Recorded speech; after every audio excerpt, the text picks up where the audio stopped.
Kalau saya ditanya ustazah, orang tua ustazah ulama kah? Bukan. Ayah saya bukan ulama, ibu saya apalagi. Perempuan sangat sederhana. Akan tetapi dari ayah saya maupun ibu saya ngerti bahwasanya dunia ini bukanlah tujuan, ia hanyalah perjalanan menuju akhirat. Umi saya ingat banget. Saya ingat banget, sekarang sudah meninggal dunia ya. Saya ingat hari itu saya masih kecil, masih usia kelas 5 SD mungkin atau kelas 6 SD gitu. Ya biar kayak begini saya pernah kecil juga loh ini.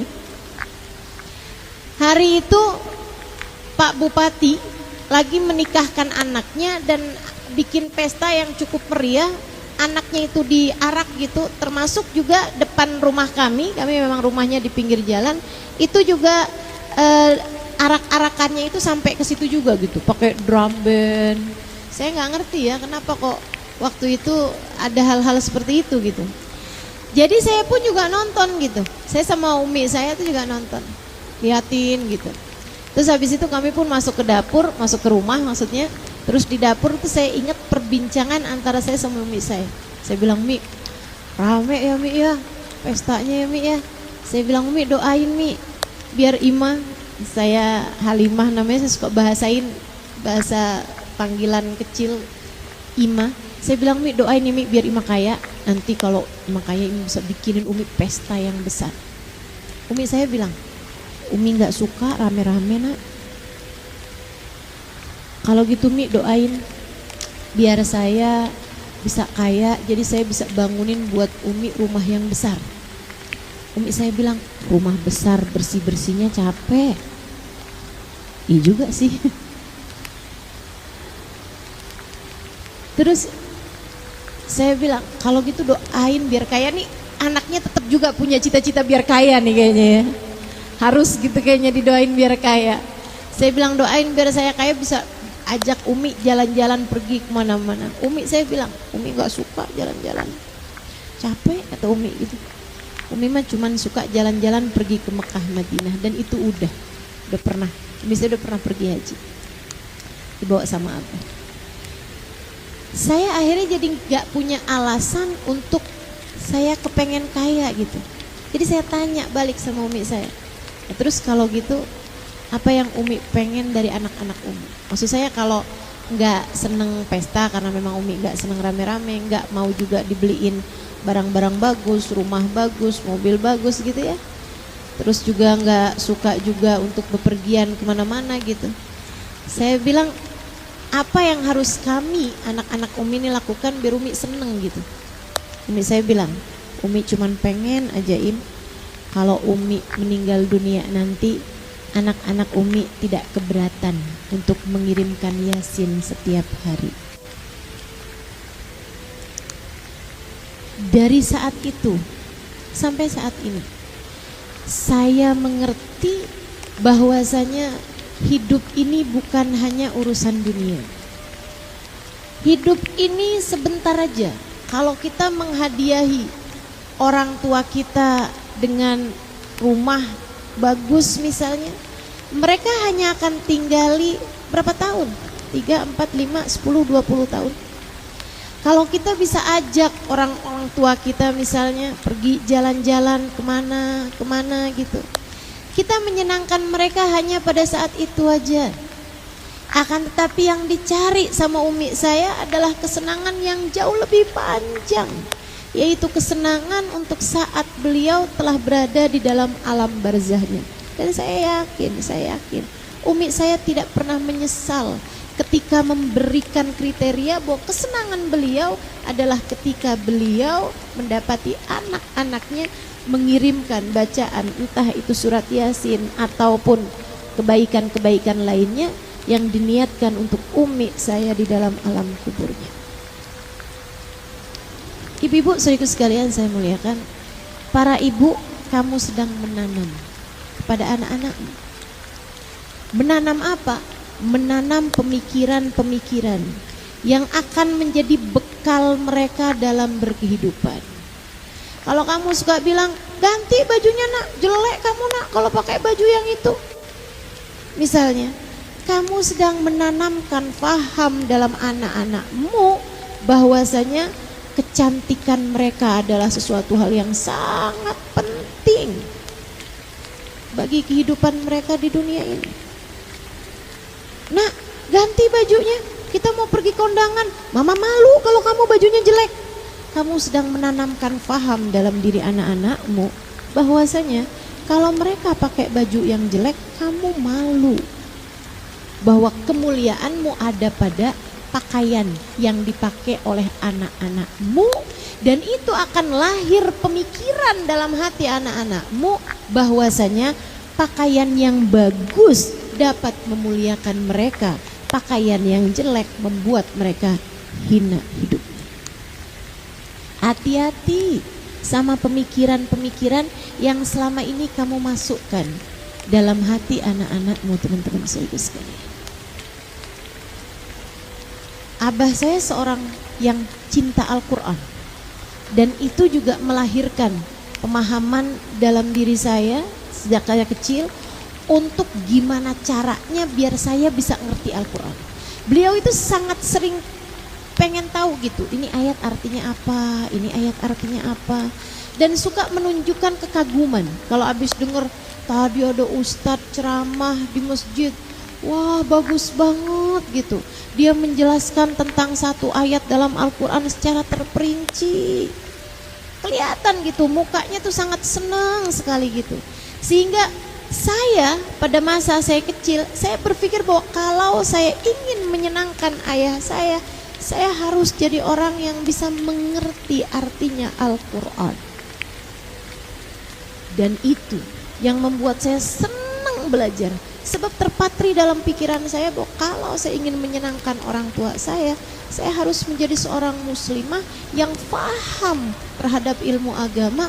Dan nanti kalau orang tua saya sampai tidak ada di atas muka bumi ini, saya harus menjadi orang-orang yang dapat selalu mengalirkan pahala ke dalam kubur orang tua saya. Ibu-ibu saudaraku sekalian yang saya muliakan, nah ini Hubabah Zahra melahirkan anak-anak yang begitu soleh-solehah. Kenapa? Kata beliau, kalau kamu ingin anak-anakmu soleh-solehah, kamunya sebagai ibu harus solehah. Sebab kamu tiangnya. Anakmu bersandar padamu, Bu. Anakmu bersandar padamu. Sebagai tiang kamu gak harus cantik. Tiang itu jarang-jarang kok dihias-hiasi gitu. Malahan kita kalau masuk rumah suka gak ketahuan tiangnya ada di mana aja. Tiang gak harus cantik ibu-ibu saudaraku sekalian, akan tetapi tiang harus kuat. Sebagai perempuan kamu harus jadi perempuan yang kuat. Sebagai perempuan kamu harus jadi perempuan yang kuat. Oh gitu Ustazah, kalau gitu saya latihan karate. Perempuan harus kuat. Saya kuat Ustazah. Selama ini saya kalau ngangkat galon saya. Suami saya nggak kuat angkat galon, saya yang angkat. Saya yang gantiin listrik. Kalau listriknya mati, saya yang kerjain semuanya Ustazah dalam rumah. Bukan itu yang saya maksudkan. Kuat itu bukan seperti itu ibu-ibu sekalian. Lantas gimana maksudnya perempuan yang kuat? Perempuan yang kuat hatinya, sehingga kekuatan hati itu akan mampu ia sebarkan kepada suaminya, kepada anak-anaknya. Kuat hatinya seperti Sayyidah Khadijatul Kubra. Teman-teman saudariku sekalian yang saya muliakan, Sayyidah Khadijah ini saya liatin di majelisnya namanya Majelis Khadijah Kubra, bukan? Betul ya? Sayyidah Khadijah itu adalah seorang perempuan, salah satu dari perempuan yang paling kuat yang pernah saya lihat, yang pernah saya dengar ceritanya di atas muka bumi ini. Teman-teman saudariku sekalian yang saya muliakan, kuat apanya beliau? Kuat secara hatinya, kuat terhadap rasanya. Saudariku sekalian yang saya muliakan, lihat bagaimana kekuatan Sayyidah Khadijah. Saat Nabi Muhammad sallallahu alaihi wasallam datang dengan menggigil badannya, 15 tahun usia pernikahan mereka kala itu.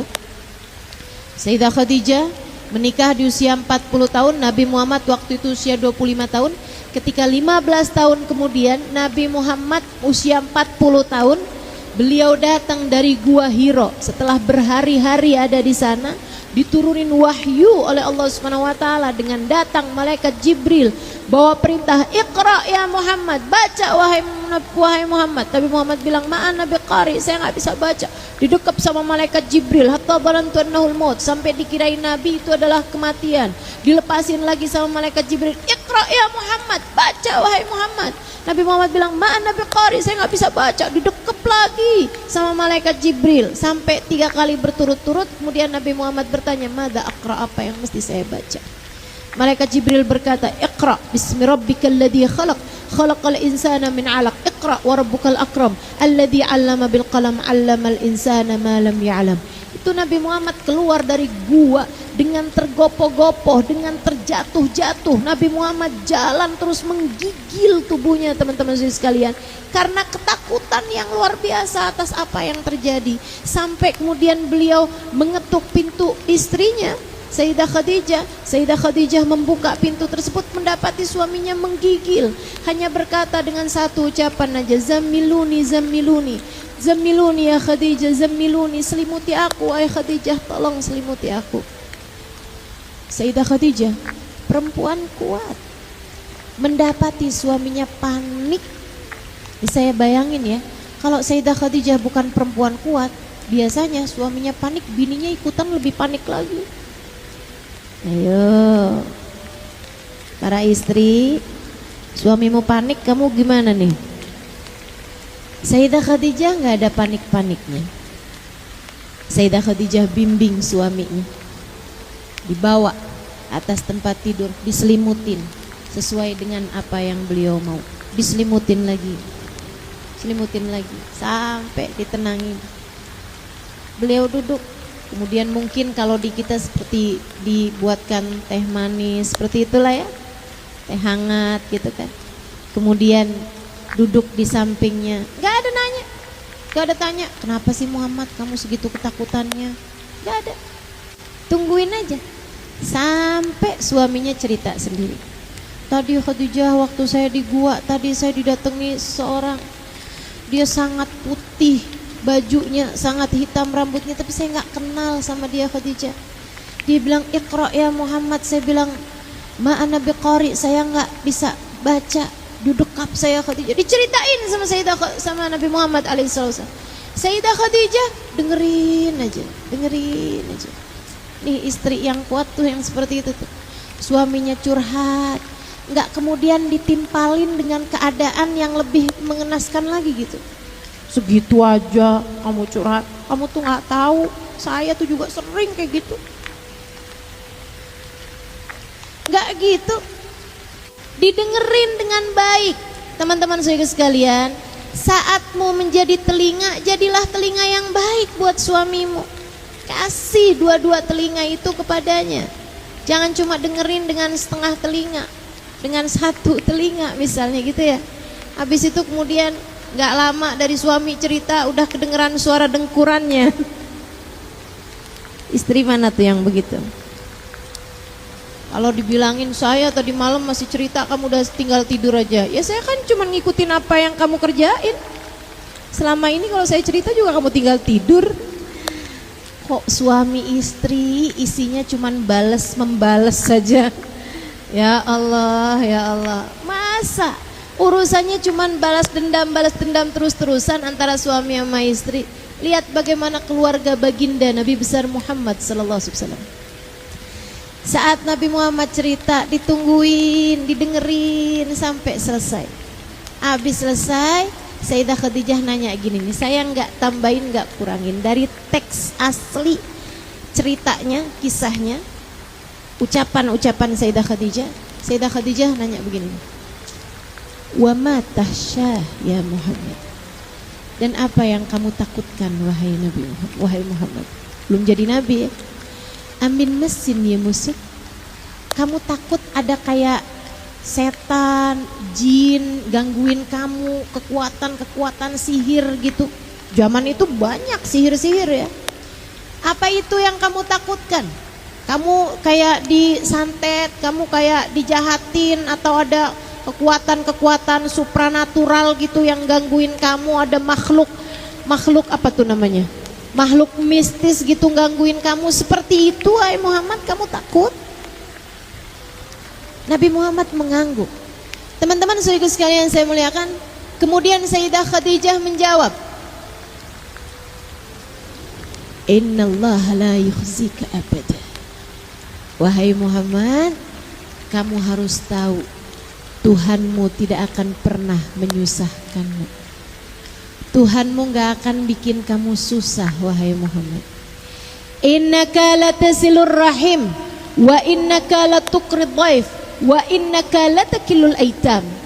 Orang sepertimu tidak akan pernah dikecewakan oleh Tuhan wahai Muhammad, sebab kamu adalah seorang yang selalu menyambung hubungan kekerabatan. Kamu adalah seorang yang selalu menjamu tamu. Kamu adalah seorang yang selalu menyantuni anak yatim. Orang sepertimu wahai Muhammad akan selalu disayang oleh Tuhan. Kurang lebih seperti itu teman-teman sekalian, kalau diartikan dalam bahasa Indonesia. Tuhanmu tidak akan pernah mengecewakanmu. Sehingga sekalian saya muliakan, ini ucapannya Sayyidah Khadijah oleh para ulama ahli sejarah kayak semacam ditulis dengan tinta emas gitu. Kenapa gitu? Ini perempuan sangat kuat sekali, ia tahu bahwa dalam keadaan-keadaan tertentu suaminya itu perlu untuk dikuatkan. Saat lemah, suami perlu dikuatkan. Kalau kamu sedang perlu menguatkan, sebutkan kebaikan-kebaikannya suamimu. Halo? Kalau suamimu sedang ingin dikuatkan, puji-puji suamimu, sebutkan kebaikan-kebaikan suamimu. Gitu loh caranya jadi perempuan kuat. Gitu caranya jadi perempuan mulia. Gitu caranya kalau mau jadi istri yang solehah.